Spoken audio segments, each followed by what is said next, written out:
Welcome to Real World Peaceful Parenting, a podcast for parents that are tired of yelling, threatening, and punishing their kids. Join mom and master certified parent coach Lisa Smith as she gives you actionable, step-by-step strategies that'll help you transform your household from chaos to cooperation. Let's dive in. Welcome, welcome, welcome. I am so excited to be with you here today. As you know, we've declared 2024 the year of self-regulation. And as we turn to the second half of 2024, I want to let you know that I am committed more than ever to continue to bring you tools, support, and ideas that help you improve the regulation in your family. I got you. I'm here for you, and I will be with you every step of the way. So with that in mind, I'm going to ask you a question to kick off today's episode. Have you ever felt like you're about to lose it? Like really on the verge of losing it? And then someone comes along and just their mere presence helps you calm down and regulate. Yes? Yes. That, my friend, is the magic of co-regulation. And today we're going to dive into this powerful concept and how it can help transform your parenting journey. You see, co-regulation is an essential part of creating a peaceful and connected family. It's about using our presence, our words, and our actions to help our children move from a state of distress to calm. And today, I'm going to help you unpack what co-regulation is and why it's so important and how you can start practicing it today.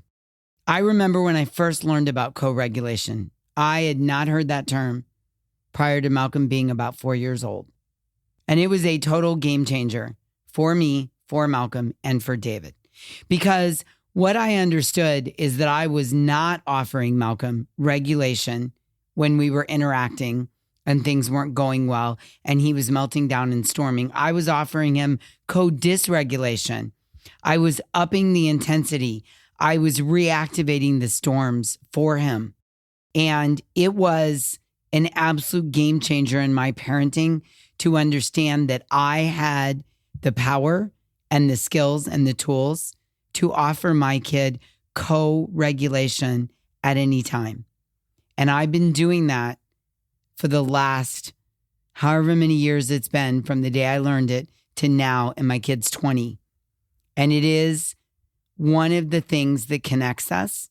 And it is one of the tools that he's absolutely learned, not through me lecturing him and telling him about it, but me modeling regulation and offering co-regulation.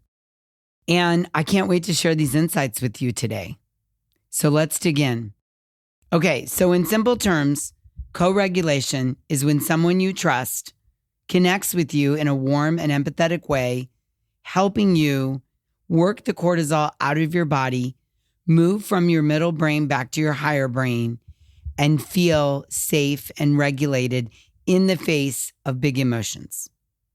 And this can be accomplished through words, actions, or even just calm presence.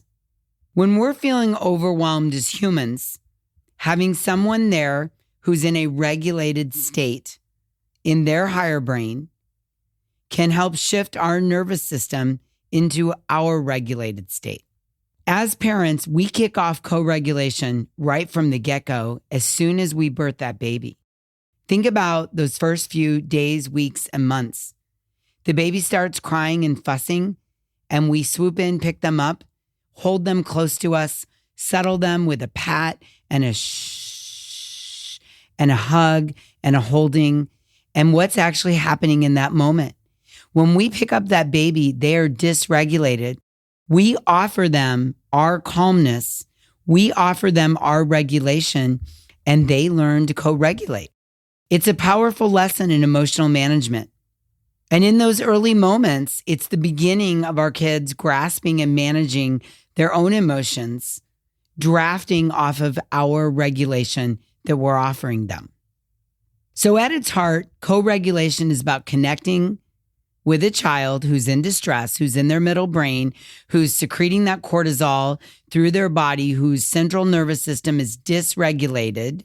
So we're connecting with a child who's in distress and being able to help them in that moment by evaluating what they need and help teach them to calm themselves. It requires us, the parent, to sync up with our kids and offer calm. Now, we have to be calm first to offer the calm. And that's the hard part, but the so interesting, helpful, evolutionary part. It involves recognizing and responding to the other person's emotional cues. So let me share an example with you. One of my clients, let's call her Jane, was having a tough day with her toddler. Things were not going well. We've all been there. The toddler was having meltdown after meltdown, having tantrums, wouldn't put their shoes on, wouldn't cooperate, saying no, storming, throwing themselves on the floor. Again, we've all been there.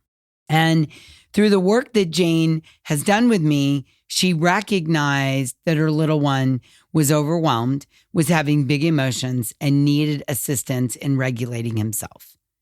So instead of her old way of doing it, of getting frustrated and telling him to cut it out and get over it, Jane took a couple deep breaths, regulated herself first, then got down to her child's level and spoke softly.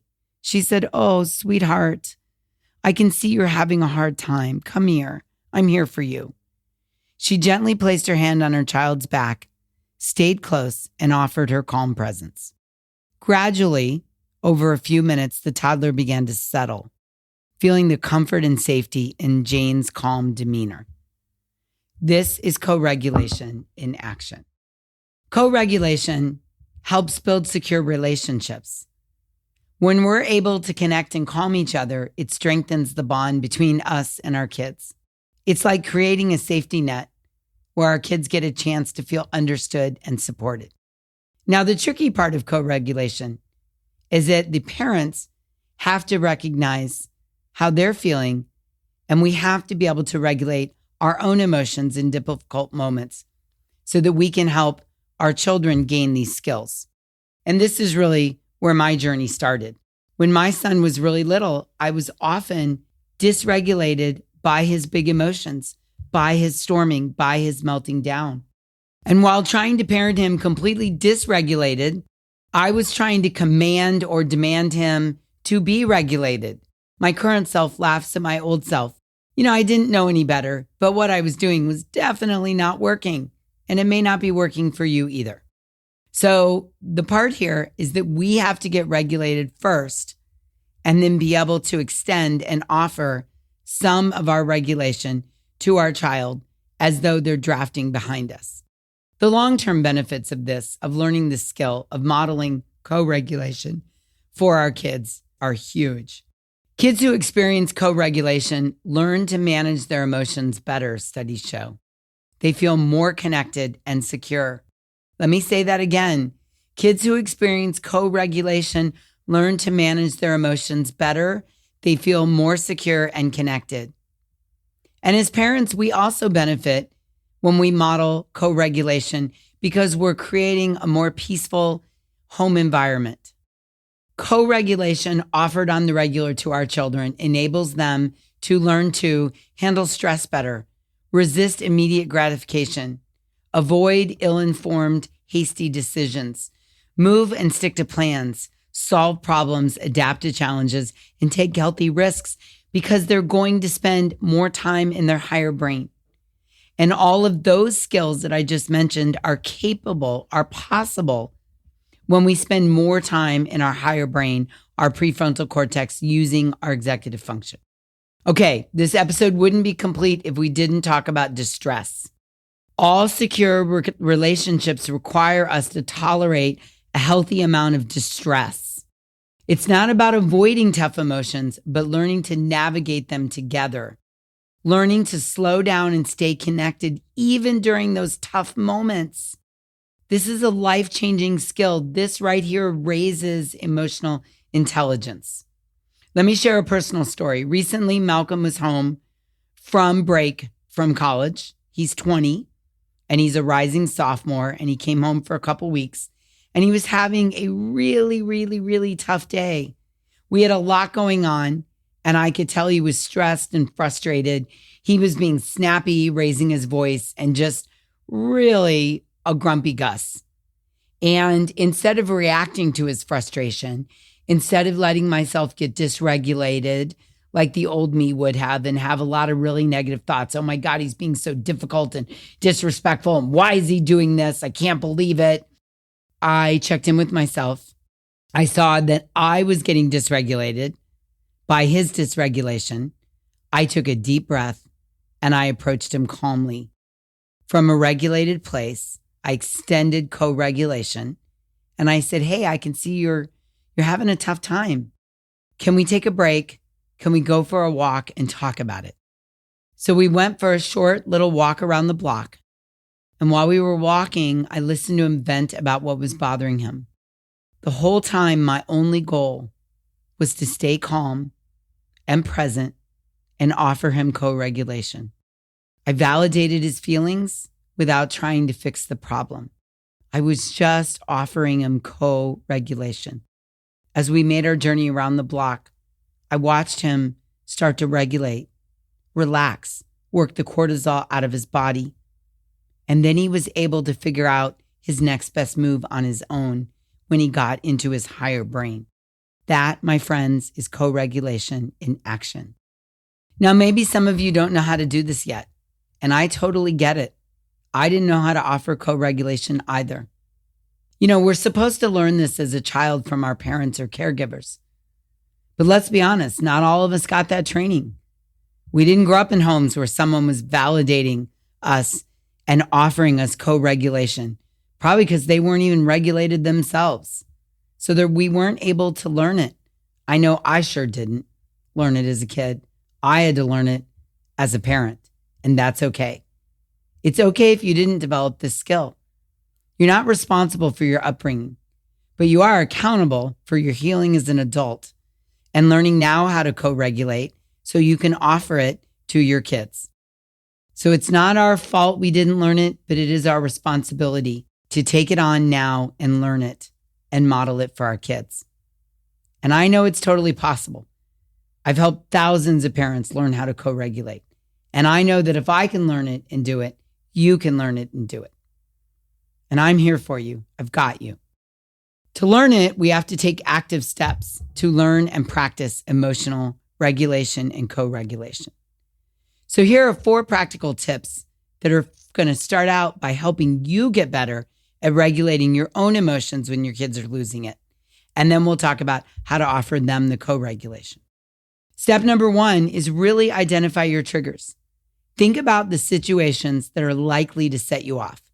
Is it when your kids are fighting? Is it when you feel stressed or late for somewhere? Is it when you feel behind? Is it at bedtime? Is it when your daughter is rolling her eyes? I know for me, it's most likely to happen when I get surprised in my parenting or when my kid calls me up on the phone and says, hey, I've got bad news. Every single time I get triggered by this. So now I know the situations, the times, and the places that are going to set me off, and I can plan for it. Step 2 is identifying your patterns. Notice if there are reoccurring themes, like I tend to get really triggered when I get angry, or I tend to get really triggered when I feel unheard, or I tend to get really triggered when my kid tells me no, or I get really triggered when my older kid physically hurts my younger kid because I was the younger kid that was in pain all the time from my siblings hitting me. Try to identify your patterns. These help you avoid or head off the getting triggered into emotional dysregulation yourself. And number 3 is practice pausing. Multiple times a day throughout the day, just take a few seconds or a minute and check in with yourself. Check in with your body. Ask yourself, what am I feeling? Set an intention that when I get triggered, can I pause and respond rather than react? That is a total game changer, these 3 steps right here. And then the 4th one is to check in and make sure you're meeting your basic needs. Make sure you're hydrated. You're moving throughout the day. You're eating well. You're getting enough rest. They sound so simple and easy and obvious, but what I will tell you is that when you do these things, you're much more likely to respond rather than react when you get triggered. The pause is so much easier when we're meeting our basic needs. Sound good? Okay, now here are the steps to co-regulation. Once you're able to pause and regulate your own emotions, then you have something to extend and offer to your kids. So step one is always check in with yourself. That example I gave of Malcolm, I realized that his dysregulation was causing me to be dysregulated. And step one was to take a deep breath and to really regulate myself and then go to him. Observe that he's dysregulated. Offer him co-regulation. Validate his feelings. Be there with him to help him calm down by offering a kind word, a gentle touch, or merely just my presence and deep breathing with him. When you're able to teach your kids to self-regulate over time, they have a better emotional awareness and literacy, including ability to identify their emotions. They learn to self-regulate and self-soothe over time and take on that job themselves, which is where I'm at mostly with my kid now.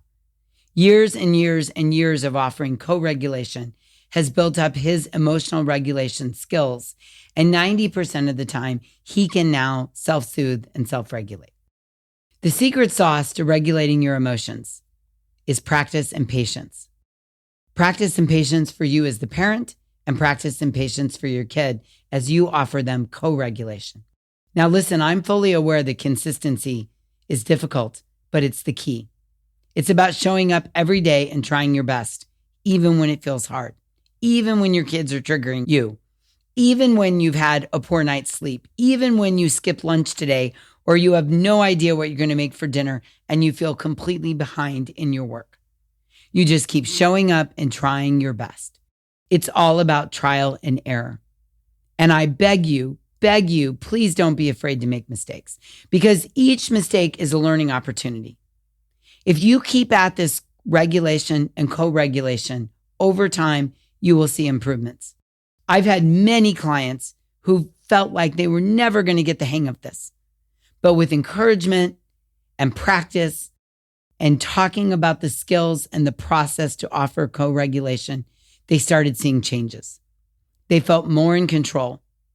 The co-regulation that they could offer their kids was more and more and more each time. Relationships improved, and a byproduct is that they felt even more connected to their kids. So let me share another example with you. Let's say that there's a 12-year-old boy named David, and he's tackling a writing assignment at the beginning of the school year. He's in his bedroom. He's working at his desk. He doesn't like to do homework as it is. And his mother noticed after school that day, he seemed to be having a really rough day. But he's in his bedroom trying to rush through his homework and get this writing assignment done. Suddenly, from the kitchen, his mother hears loud noises. She marches into his bedroom and finds him throwing a stapler, a notebook, and a container of pens off his desk while he's yelling in a very angry, loud voice, "What is wrong with me? I suck at writing and I hate school."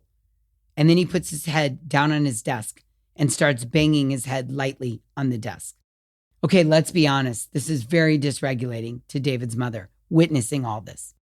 So she recognizes that first and takes a couple seconds while standing at the threshold of the door to take a couple deep breaths and tell herself she is safe and she can go help him. She knows that he needs help. She recognizes that he needs help calming down first, not help being told he can write the paper, not help being told he shouldn't hate school. She doesn't need to rush in there and tell him to just put his head down and get it done. She recognizes through the work we've done together that step one is she needs to help him regulate, work the cortisol out of his body, and bring his brain back online. So she herself takes a couple deep breaths. And when she feels ready, she walks over to him. She whispers his name and she places her hand on his shoulder. And she just stands there with him for a few seconds, breathing and offering him her calm. David gradually starts sitting up in his chair. He looks at her and she says, "I can tell how frustrated you are with the assignment. It must be a really challenging one. And I know the last thing you want to do is come home from school and start homework. And she just stands there and offers him co-regulation with some deep breaths. After a few seconds, he mutters, "I can't do it. I just can't do it." She continues to rub his back and says, I know it doesn't feel like it right now. She says, "Let's go into the kitchen and get some water." David glumly follows her into the kitchen, stomping almost in. She pours him a glass of water, and they just stand there, and she bears witness to him drinking the water and then taking some deep breaths. After a few minutes, she watches him take a giant deep breath and walk back to his desk to return to his homework. She didn't encourage him to do the homework. She didn't rush him. She offered him co-regulation. So now I want you to take a moment and think about your own triggers. What situations set you off? Reflect on your patterns. When are you most likely in interacting with your kids to get dysregulated? Write them down. Share your thoughts with me on Instagram at @peaceful_parent or send me an email at lisa@thepeacefulparent.com. I'd love to hear about your aha moments and your patterns and what you notice. Just noticing the patterns and the triggers and committing to take a deep breath and regulate yourself before you rush in is an absolute game changer in this process. Again, I can't say it enough. We have to regulate first before there's anything to offer our kids, anything in the cup of regulation or for them to be able to draft off of us. Now, here's the thing. If you like what you're hearing, but you have no idea how to do this, or you've gotten started at it, but you're ready to dive deeper and practice more and become an expert at this, I got you. If this speaks to you in any way, I want you to hear my personal invitation to join the Hive. In my program, The Hive, I teach parents just like you exactly how to calm their nervous system with personalized strategies that I will create just for you that will work. You're going to get practical tools and support to move you along the journey of self-regulation so you can offer co-regulation to your kids.